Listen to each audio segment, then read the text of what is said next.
gestion de fonds communs de titrisation de créances, une institution financière qui accompagne les levées de fonds des 8 États de l'UEMOA. Nous avons un dépositaire central, Banque de règlement, et nous avons 2 agences de promotion des grands travaux avec la Mauritanie et le Sénégal. Donc vous voyez bien la complémentarité des différents panélistes. Sans plus tarder, je démarre par l'institution qui est UEMOA Titres avec Madame Diassé, qu'on ne présente plus, donc qui accompagne aujourd'hui nos États à financer leur infrastructure, à financer également des gaps budgétaires et surtout à structurer de manière efficiente ces levées de fonds en touchant des notions de maturité, des notions de taux, des notions de mobilisation de l'épargne. Oulimata, vous accompagnez à travers UEMOA Titres les 8 États de l'UEMOA. Quelle est l'approche de UEMOA Titres dans ces levées de fonds et comment mieux expliquer aux investisseurs ici présents les modalités d'adjudication réalisées par UEMOA Titres? Beaucoup Marie-Odile, merci à tous les participants et à mes copanélistes. Effectivement, alors UEMOA Titres, déjà pour présenter l'institution en quelques mots, même si Marie-Odile l'a déjà fait, UEMOA Titres est l'institution régionale chargée d'accompagner les 8 États membres, le Bénin, le Burkina, la Côte d'Ivoire, la Guinée-Bissau, le Mali, le Niger, le Sénégal et le Togo, dans le cadre de toutes leurs opérations de mobilisation de ressources sur le marché régional. Donc, quand vous ouvrez parfois le journal et que vous voyez émission par adjudication, souvent c'est UEMOA Titres qui réalise effectivement ces opérations-là. Alors, nous travaillons bien évidemment de manière concertée avec les trésors, les directions générales des trésors de chaque pays pour pouvoir chaque année les accompagner à mobiliser la partie du budget qui doit être financée sur le marché régional. Pour être très concrète, en quelques mots, comment cela se passe? Nous entrons actuellement dans la période de préparation budgétaire. Donc, chaque État va dégager au niveau de son budget le montant qui doit être financé sur le marché régional. Et c'est à ce moment-là que UEMOA Titres intervient avec ses différentes équipes pour décliner avec l'émetteur quel sera son plan de financement et comment il va intervenir sur le marché auprès de nos investisseurs locaux. Cela se passe, comme l'a dit Marie-Odile, par le moyen d'adjudication, donc qui sont des opérations ni plus ni moins de vente aux enchères, au final, de la dette de l'État, auprès des investisseurs que sont les banques, les investisseurs institutionnels, les caisses, les entreprises, mais aussi bien évidemment les particuliers qui s'intéressent un petit peu au marché. Ces opérations d'adjudication permettent de mobiliser par le voie de titres à court terme, donc des instruments qui vont jusqu'à 1 an, ou de titres beaucoup plus longs, de mobiliser des ressources qui permettent donc de financer le budget de l'État, ainsi que bien évidemment les besoins de trésorerie en fonction de la nature du budget de chaque émetteur. Donc c'est aujourd'hui principalement la manière par laquelle nous sollicitons les investisseurs sur le marché pour pouvoir venir financer les budgets de l'État. Alors, les investisseurs, majoritairement, ce sont souvent des établissements bancaires qui vont venir participer à ces opérations. Mais encore une fois, et je pense que nous en parlerons encore plus en détail, le financement de l'État est ouvert à tout un chacun. Aujourd'hui, notre vraie mission, au final, c'est de trouver les moyens de collecter l'épargne au niveau régional pour financer les besoins de financement de nos pays et donc accompagner le développement de nos États. Je pense que ce sont des éléments qui ont été largement relayés ce matin par Monsieur le ministre, qui a évoqué tous les besoins que nos États ont, notamment pour atteindre la souveraineté alimentaire. Et aujourd'hui, cela fait partie, bien évidemment, des choses qui sont financées par les banques, par les institutionnels et aussi par les particuliers qui interviennent sur nos opérations. Merci. Merci beaucoup, Oulimata. Une autre institution également, BOAD Titrisation. Donc, Jean-Philippe, la titrisation, en vraiment franc, c'est facile. C'est quoi pour le compte des États et pour le compte de toutes les entreprises ici présentes? La titrisation en français facile, c'est la transformation de créances en titres. Vous allez me dire, c'est quoi une créance? Une créance, c'est quand quelqu'un vous doit de l'argent. C'est juste ça, une créance. Quand on parle de titres, c'est que je vais faire refinancer ces créances par d'autres investisseurs. Donc, titrisation, comme son nom l'indique, c'est transformer des créances, les gens me doivent de l'argent et je transforme ça en titre. Un exemple très simple, supposons que vous avez un ami, vous lui prêtez, je sais pas, 1 million, il vous rembourse 200 000 sur 5 ans. Vous arrivez à la deuxième année, vous avez besoin, vous avez payé 200 000, vous avez besoin de 800 000 aujourd'hui. Alors, vous pouvez dire, je vais titriser ces 800 000, je vais aller chercher des investisseurs qui vont m'acheter ces 800 000, ils vont me payer et j'ai l'argent qu'il me faut et votre ami à qui vous avez prêté l'argent, il va rembourser ses investisseurs. Ça, c'est en français facile. Je ne sais pas si je peux faire mieux que ça, mais c'est un peu ça la titrisation. C'est très clair.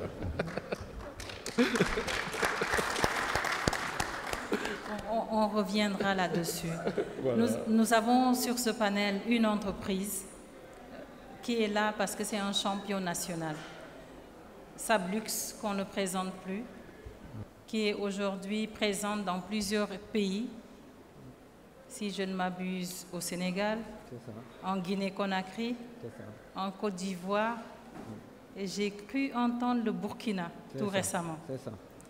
Est-ce que vous pouvez nous dire quel est le secret de Sablux pour avoir réussi à saisir toute la chaîne de valeur de l'industrie immobilière et avoir réussi à vous déployer de manière efficace en un peu plus d'une dizaine d'années? Bonjour tout le monde. Bon, comme mes prédécesseurs, je remercie tout le monde pour votre présence. Sablux, dès sa création, avait déjà cette ambition d'être présent sur toute la chaîne de valeur. Donc je crois que la notion de vision également est importante dans une entreprise et j'ai eu à le vivre parce que c'est une entreprise que j'ai cofondée avec un monsieur qui s'appelle Amadou Lamine Ndiaye, qui est aujourd'hui le PCA du groupe. Moi, j'en assure la direction générale. Et nous avions déjà cette ambition-là d'être présents sur toute la chaîne de valeur parce que nous avions compris dès le départ que les gens qui achètent de l'immobilier le perçoivent beaucoup comme de l'investissement. Or, un investissement doit être pérenne. Pour qu'il soit pérenne, il faut déjà qu'il soit géré. Donc, cette notion de gérance déjà nous paraissait indispensable. Donc, dès le début, nous avons voulu gérer les biens immobiliers que nous avions construits. Et il nous fallait également, pour mieux maîtriser l'excellence opérationnelle, faire une entité qui ferait de la construction pour qu'on puisse gérer cet aspect-là.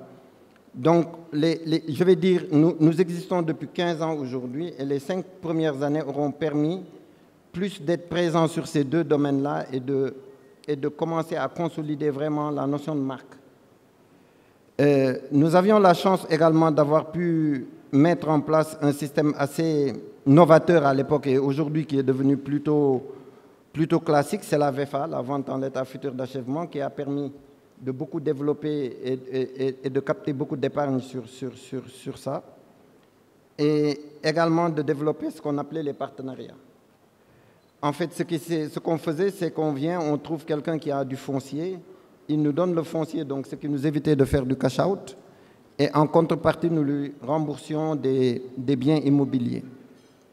Donc je pense que ces deux éléments combinés nous ont permis pendant un temps, en tout cas au début, de beaucoup nous développer et de faire. Aujourd'hui, nous sommes à 83 projets quand nous regardons tous les projets que nous avons pu développer dans la zone. Et nous en avons déjà livré 47, donc plus de la moitié, avec une continuité qui va se faire sur le reste. Et je pense que la notion de planification est importante parce que les 5 années qui ont suivi après cette première année, cette première période-là de 2009 à 2014, 2015, 2020 à peu près, on a beaucoup travaillé sur l'excellence opérationnelle, sur continuer cette croissance verticale en créant également d'autres entités qui font non seulement de la vente de matériaux, qui font de la conception. Nous voulions nous assurer que de la conception à la livraison du produit et par la suite à la gestion, que nous serions présents. Donc c'est ça que nous avons, je pense que ça a été un des facteurs clés de succès.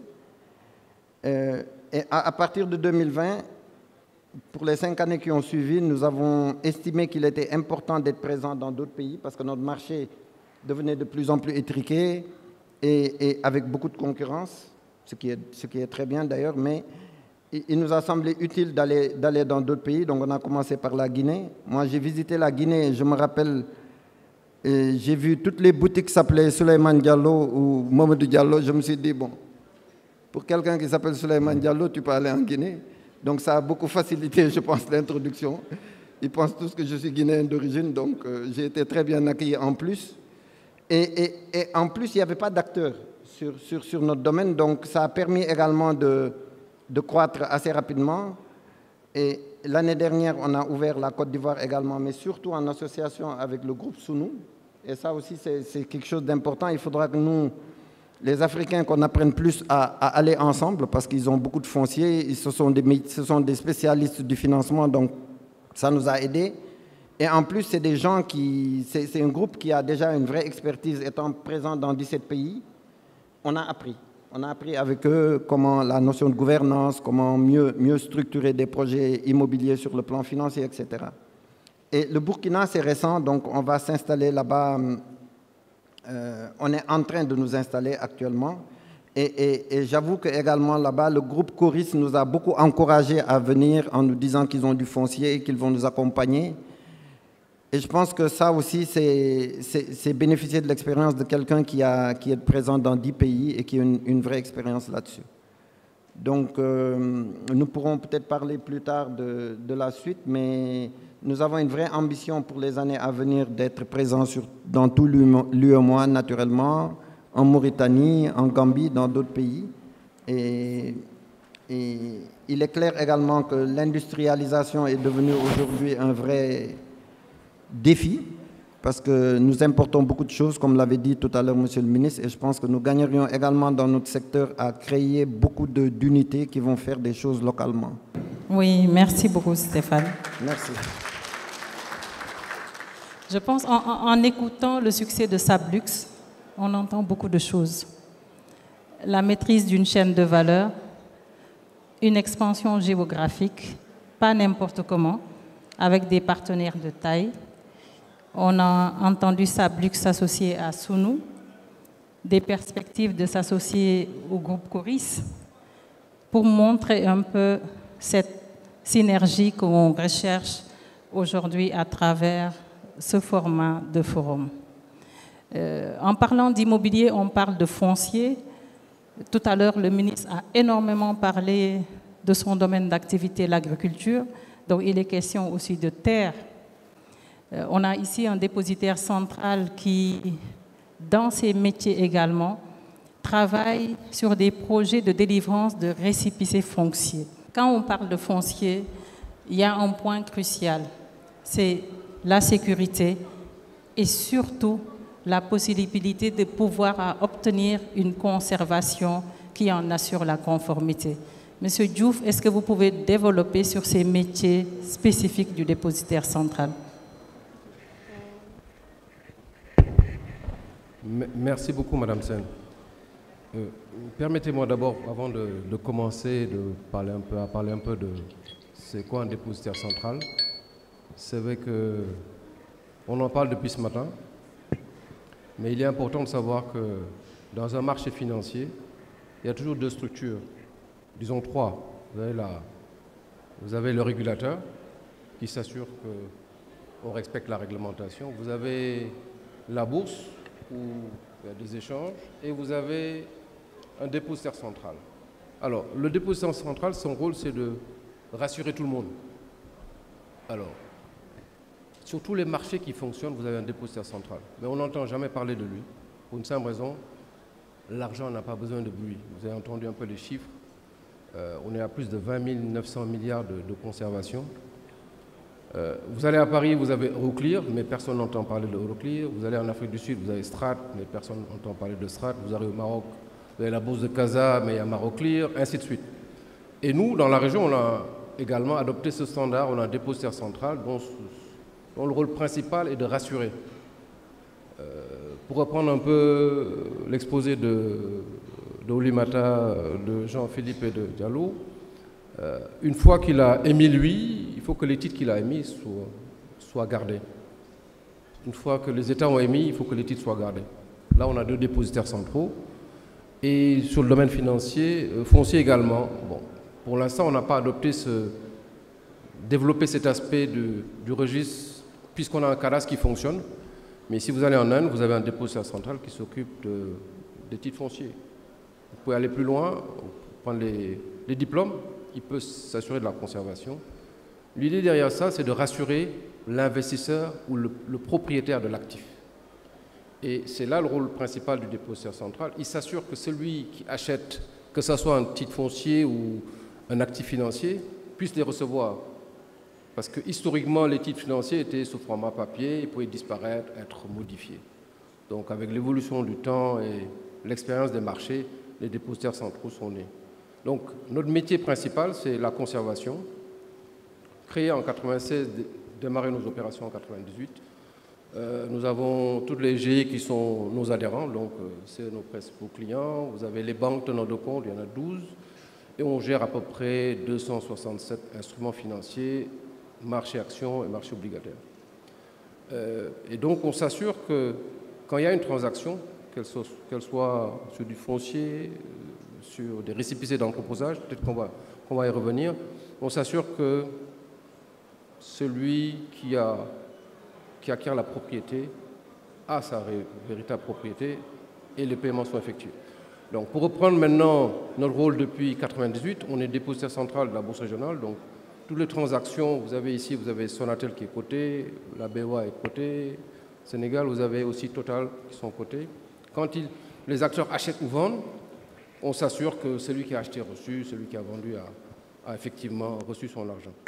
Donc ça, on le fait de manière sûre, c'est complètement dématérialisé, ce n'est plus physique, c'est électronique.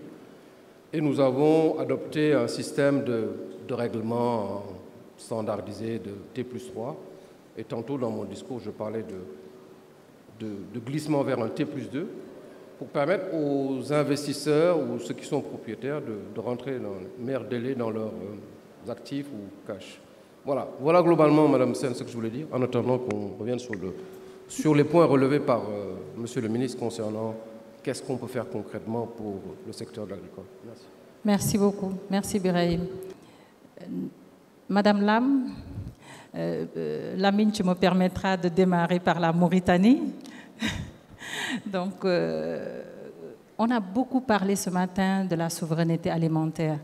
Est-ce qu'on peut avoir une idée de l'expérience de la Mauritanie dans cette démarche de recherche de souveraineté alimentaire? Merci beaucoup, Madame Sen.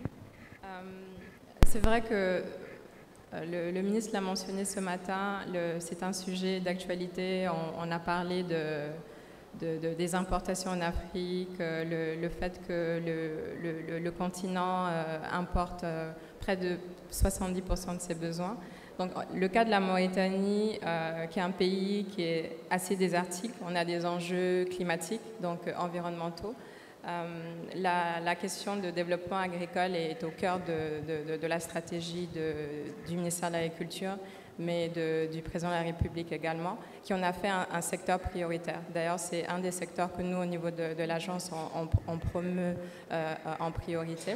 Donc au niveau de la stratégie de sécurité alimentaire, la Mauritanie a réussi à atteindre la quasi-autosuffisance en termes de riz. Donc il en a parlé ce matin des chiffres d'importation du Sénégal. Et nous, on a eu une progression qui était assez encourageante. Ces dernières années, on est aujourd'hui à près de 300 000 tonnes pour une population qui est quand même relativement faible comparée au Sénégal. On est à 4,9 millions d'habitants.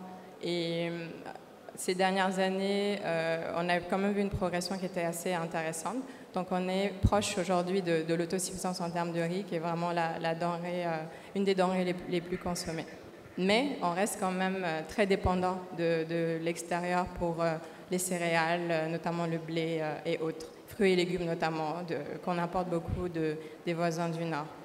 Un des secteurs aussi qui est très important pour nous, c'est la pêche, qui représente aujourd'hui 58% de nos exportations, plus de 40 000 personnes qui y travaillent. Et on a une zone économique qui fait aujourd'hui près de 230 000 km² avec des captures de près de 800 000 tonnes par an.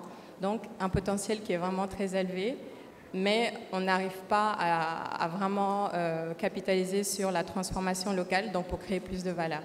Donc aujourd'hui, je dirais qu'on a une stratégie qui est vraiment axée d'ici les 2030 et 2050 pour minimiser les importations, mais cela va de pair aussi avec les politiques publiques qui vont avec. Donc s'assurer qu'on a des politiques publiques qui limitent certains produits importés, s'assurer qu'on a des infrastructures, on a parlé de stockage, aussi de transport pour approvisionner la capitale venant des pays, enfin de l'intérieur du pays, etc.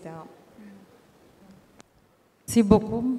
Donc je pense pour le Sénégal, grand consommateur de riz, savoir que notre voisin mauritanien a réussi son autosuffisance alimentaire en riz, mériterait de juste traverser le fleuve pour aller prendre d'autres informations qui nous permettront d'y aller beaucoup plus vite. Lamine, au niveau de l'APIX, il y a un gros chantier qui devrait nous amener à dérisquer tout ce qui est investissement dans l'agriculture. Le ministre tout à l'heure a fait l'analogie entre l'investissement immobilier et l'investissement dans les zones agricoles.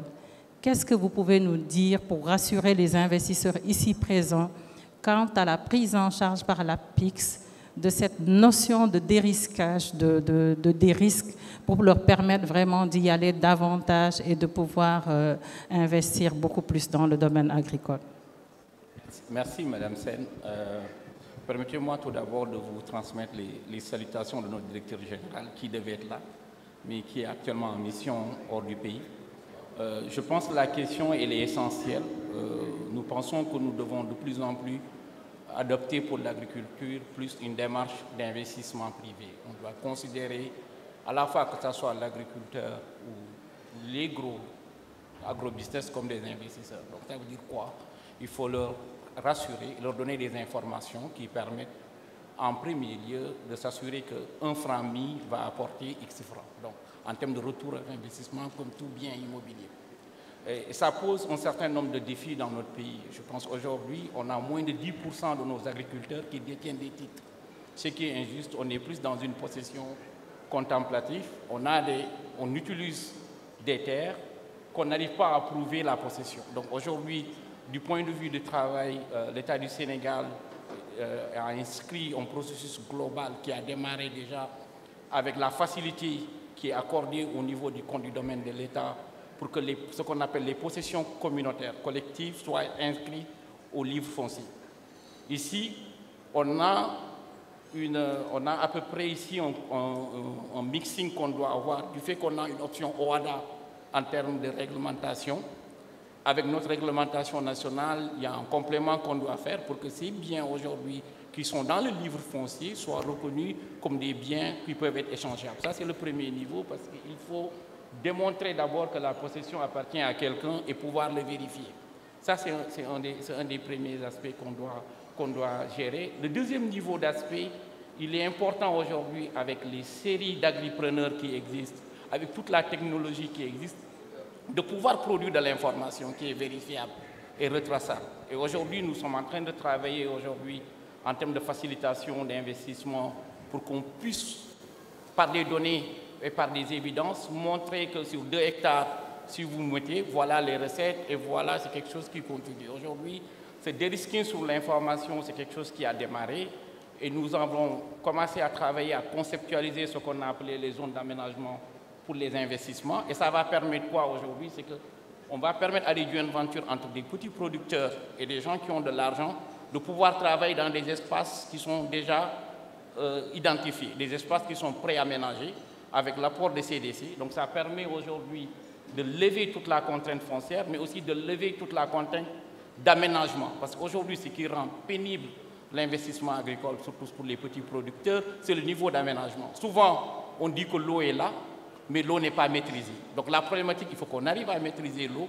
Et pour ça, aujourd'hui, nous voulons arriver à faire des joint ventures pour qu'il y ait des aménageurs, comme il y a des aménageurs de villes, comme il y a des aménageurs comme Sablux aujourd'hui qui vendent des villas, qu'on ait des aménageurs qui vendent des casiers agricoles. Je pense que c'est ce que le ministre parlait de parcelles assainies agricoles. Le 4e niveau, c'est la formation. Aujourd'hui, on ne peut pas continuer à faire de l'agriculture comme le faisaient mes grands-parents. Il faudrait aujourd'hui, dans de petites surfaces, dans des surfaces maîtrisées, qu'on arrive à faire de l'agriculture assez intensive. Quand on parle agriculture aussi, ayons une lecture beaucoup plus ouverte.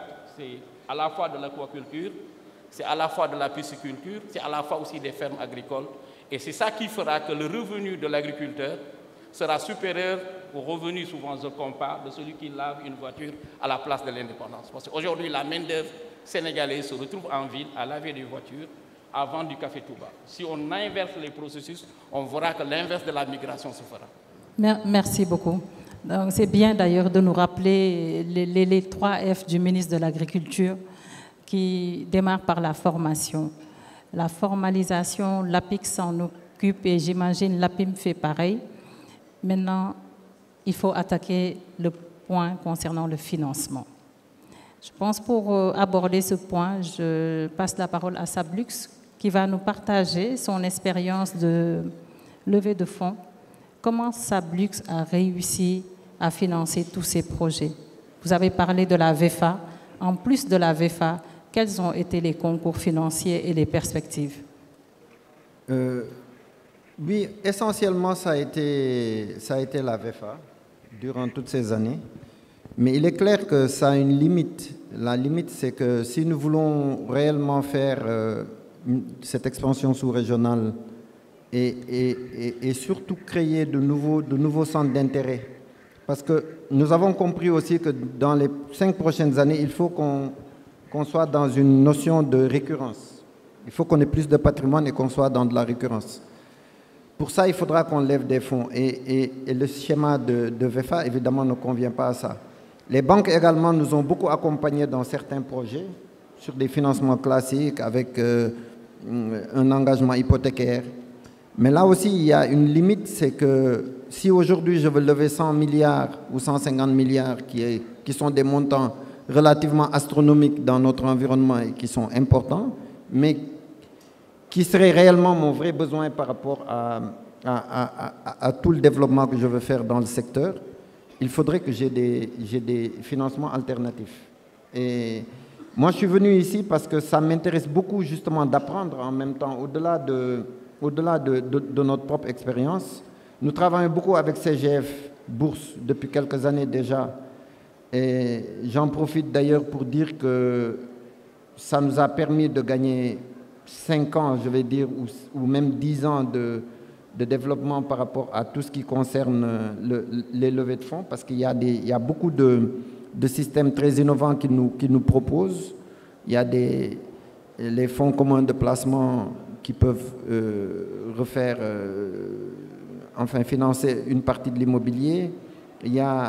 Actuellement, nous sommes sur un projet de financement islamique à travers des soukouk que nous espérons aboutir, qui nous permettrait de lever des fonds de manière assez significative. Donc nous sommes presque à la fin du processus. Il y a également l'entrée en bourse qui est envisagée, sur laquelle nous travaillons depuis 2 ans maintenant.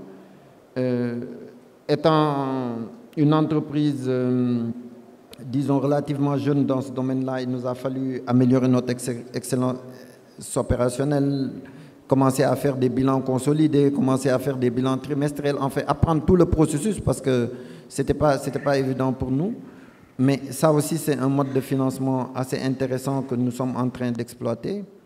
Je pense qu'il y en a d'autres.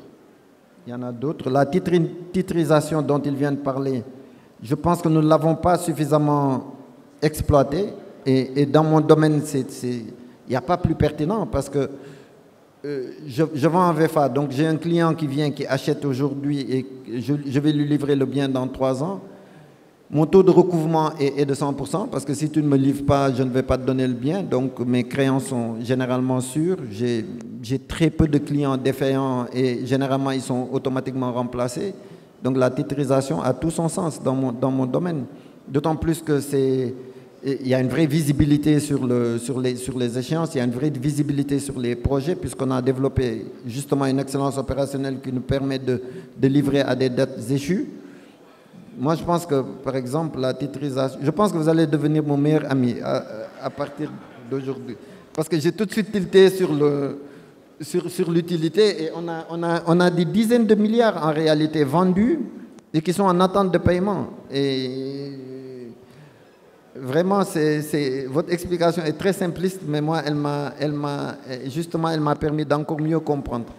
Je reste encore sur ma faim concernant UEMOA à titre, parce que j'aimerais comprendre davantage, mais pour vous, c'est très clair.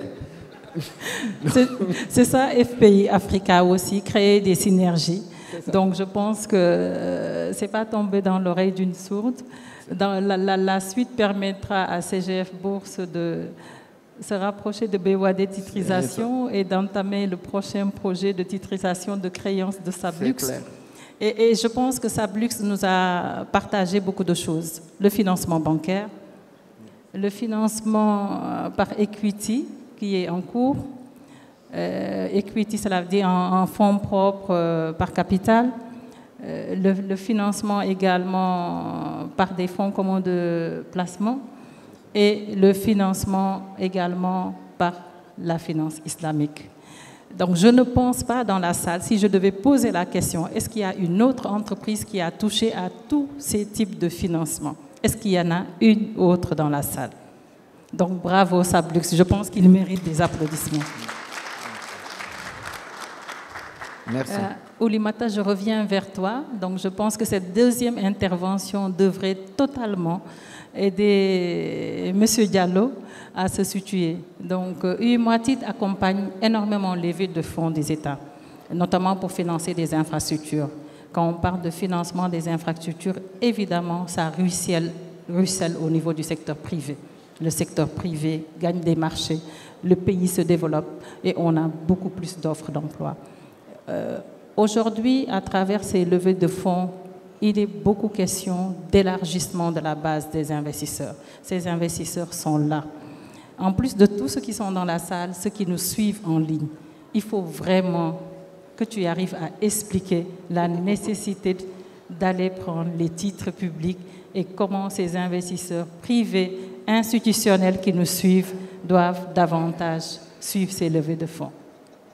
Alors, merci Marie-Odile pour ta question. Peut-être effectivement pour resituer. En termes de chiffres, quand on parle de mobilisation de ressources pour les États, UEMOA-TIT, depuis sa création, il y a de cela 10 ans, on était à peu près à 2500 milliards de francs CFA mobilisés chaque année pour les émetteurs. En 2023, c'est 7700 milliards qui ont été mobilisés pour les 8 États de la zone. Dans mon premier propos, j'ai beaucoup parlé effectivement des établissements bancaires et des investisseurs institutionnels. Pourquoi? Parce qu'aujourd'hui, ils représentent 88% de notre base investisseur. C'est vrai qu'aujourd'hui, nous ne travaillons que pour les États. Donc, nous avons été vraiment créés par eux pour les accompagner sur ces aspects de financement sur le marché et de développement également de ce marché-là. Mais aujourd'hui, effectivement, nous butons sur un point qui est que, quelque part, ce sont majoritairement les établissements bancaires qui profitent de cette qualité de crédit qui est extrêmement sûre, car nous parlons des États. Nous n'avons pas à ce jour, sur ce marché par adjudication, qui est donc le marché qu'on appelle le marché des titres publics, nous n'avons pas de défaut. C'est-à-dire que tous les montants empruntés par les États sur différentes maturités qui vont du 3 mois au 15 ans sont remboursés en temps et en heure. Il s'agit par ailleurs d'investissements extrêmement attractifs. Attractifs dans la mesure où nous sommes toujours dans les mêmes niveaux de taux que le marché, avec aujourd'hui, lorsque vous regardez les rendements qui sont offerts sur ces opérations, des taux de rendement qui vont entre 6% et 10% selon la qualité de signature, selon l'attractivité de l'investisseur. Donc, Marie-Odile, tu as entièrement raison. C'est un marché et ce sont surtout des outils aujourd'hui de placement qui sont extrêmement intéressants et encore une fois, pas que pour les banquiers. Effectivement, les banques achètent ces titres, les utilisent, très souvent les achètent pour le compte d'autres investisseurs et c'est là où les investisseurs que sont d'abord les entreprises, les particuliers interviennent. Parce que vous avez la possibilité, tout simplement, si je prends le cas d'une entreprise aujourd'hui qui dispose d'une trésorerie dormante, de demander à la placer sur un support qui peut aller de 1 mois à 3 mois parce que nous avons des instruments qui existent sur du court terme. Lorsque on est particulier, et j'aime toujours prendre l'exemple de nous les parents, qui effectivement avons des enfants, devons financer des études, sachez que c'est un placement qui est extrêmement sûr et rentable, qui vous permet avec une mise initiale d'avoir chaque année des intérêts qui peuvent être entre 6 et 7%. Vous les cumulez et je vous garantis qu'au bout de 18 ans, vous avez un beau pactole pour financer les études de vos enfants. Donc, encore une fois, la diversification de la base investisseur est un enjeu majeur aujourd'hui pour contribuer à développer nos économies, pour continuer à financer nos États au niveau de la zone. Marie-Odile, merci. Est-ce que c'est plus clair? Merci beaucoup, c'est très clair. Donc, juste pour vous dire qu'au niveau des stands, vous avez le stand de UEMOA Titres où vous pouvez y aller pour avoir plus de renseignements. Vous avez également le stand de CGF Bourse, CGF Gestion et UCA, une EGI basée au Bénin aussi. Donc, vous pouvez y aller pour avoir tous les détails concernant ces opérations. Je poursuis avec Jean-Philippe au niveau de BOAD titrisation. Quels sont les véhicules aujourd'hui qui sont utilisés pour drainer davantage l'épargne à travers justement votre structuration assez innovante? Si M. Diallo a compris c'est quoi la titrisation, c'est que j'ai atteint mon objectif. Pour pouvoir, c'est une bonne chose. Nous allons être des meilleurs amis, il n'y a pas de souci. On va pouvoir le faire. Et je veux aussi ajouter pour Oulimata que ce qui se passe avec une titrisation, c'est que j'ai des décalages entre le moment où je reçois l'argent et le moment où je dois payer les investisseurs.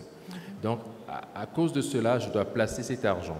Et je peux vous dire que UEMOA Titres est un de mes marchés préférés pour pouvoir placer cet argent à cause des mécanismes de sécurité qu'il y a là-dessus. Donc, je suis assez souvent sur ce marché. Et donc, je peux vous dire que c'est des marchés qui sont bien sécurisés, sur lesquels on peut aller à titre professionnel, même personnel. Alors, si je reviens à la question de Marie-Odile, je vous ai donné l'exemple tout à l'heure de c'est quoi une titrisation. Alors, pour pouvoir faire une titrisation, on va mettre en place un véhicule. Pourquoi est-ce qu'on met en place un véhicule? Les investisseurs qui vont me donner de l'argent pour acheter cette créance, ils vont dire on ne veut pas prendre de risque sur toi. Ils ne vont pas prendre de risque sur BOA de titrisation. Il faut qu'on crée une structure qui va juste s'occuper de cette opération. C'est là qu'on parle de la notion de véhicule qui va être dédié à ces créances-là. Et c'est ce véhicule qui va acheter les créances Et c'est ce véhicule qui va s'endetter auprès des investisseurs pour pouvoir acheter vos créances. Et donc ici, dans la zone UMOA, le genre de véhicule qu'on peut créer, ce sont les fonds communs de titrisation de créances. Ailleurs, on peut acheter d'autres choses, mais pour l'instant, dans l'UMOA, c'est juste des créances.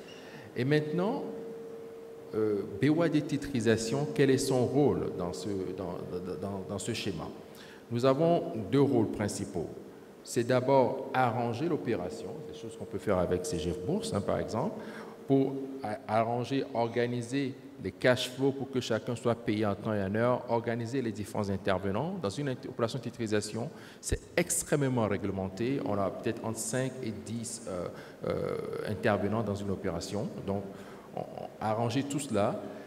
Et l'autre rôle, une fois que le véhicule est mis en place, c'est le gérer. Il faut que quelqu'un soit là pour dire « j'ai reçu l'argent, donc je pourrais vous payer aux investisseurs en temps et en heure ». Il faut quelqu'un qui soit là que non, ok, il y a du retard et ça aura cette implication. Il y a des règles qui sont définies pour chaque véhicule et nous, en tant que société de gestion, on gère les véhicules selon ces règles-là. Et ça me permet de parler un peu plus de loi de titrisation en tant que société de gestion, qui est la première à avoir eu l'agrément. Nous sommes là depuis 2011. Nous avons émis plus de 600 milliards à travers 5 opérations et nous sommes une filiale à part entière de la BOAD. Et nous avons encore beaucoup de choses dans le pipeline. Maintenant, quand on parle des sortes de véhicules qu'on peut avoir dans une titrisation, si tu me permets, Marie-Odile, je vais décortiquer la question en type d'actifs qu'on peut titriser et ensuite peut-être en type de cédant.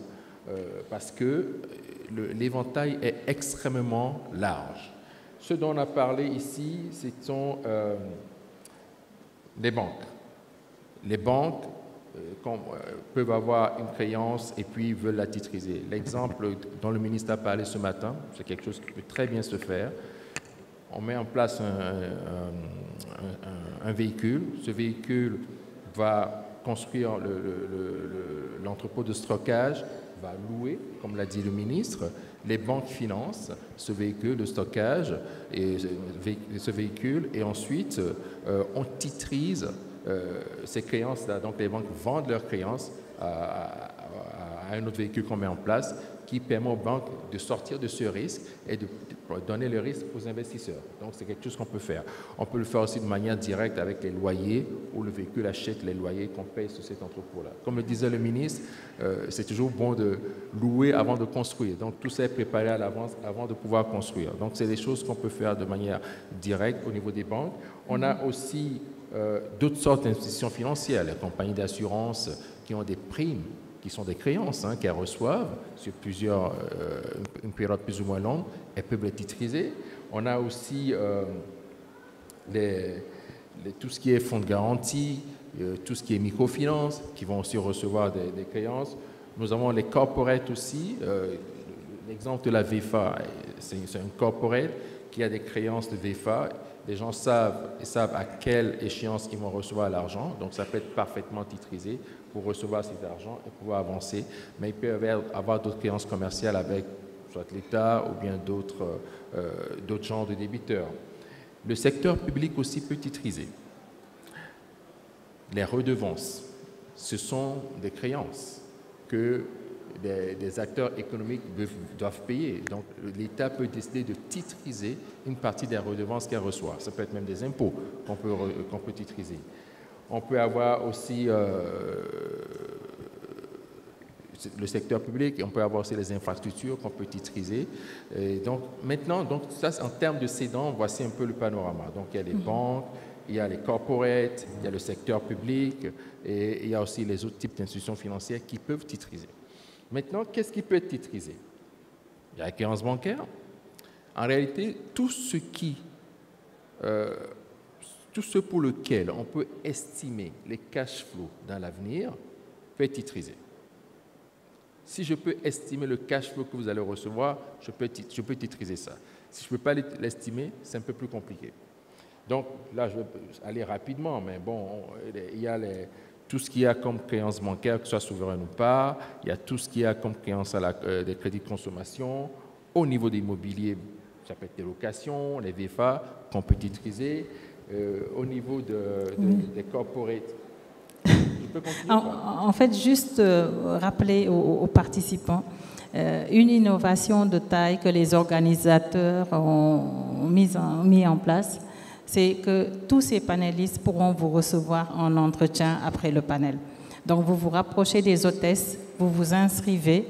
Donc, le développement que Jean-Philippe est en train de faire donne la panoplie de tout ce qui peut être structuré. Donc, prenez vos rendez-vous. L'espace est prévu pour vous recevoir en one-on-one et vous expliquer dans les détails. N'écoutez pas en considérant que c'est technique, c'est son métier. Il va prendre votre entreprise au cas par cas et vous arriverez à avoir des informations plus éclairées. Merci beaucoup, Jean-Philippe. Merci beaucoup. Je reviens à l'APIM. Quand on parle de souveraineté, on parle de tout ce que la Mauritanie a eu à faire, j'imagine que c'est basé sur une stratégie de l'État, des décisions souveraines. Comment vous voyez l'impact des décisions souveraines dans le secteur privé? Comment la Mauritanie manage ces points-là?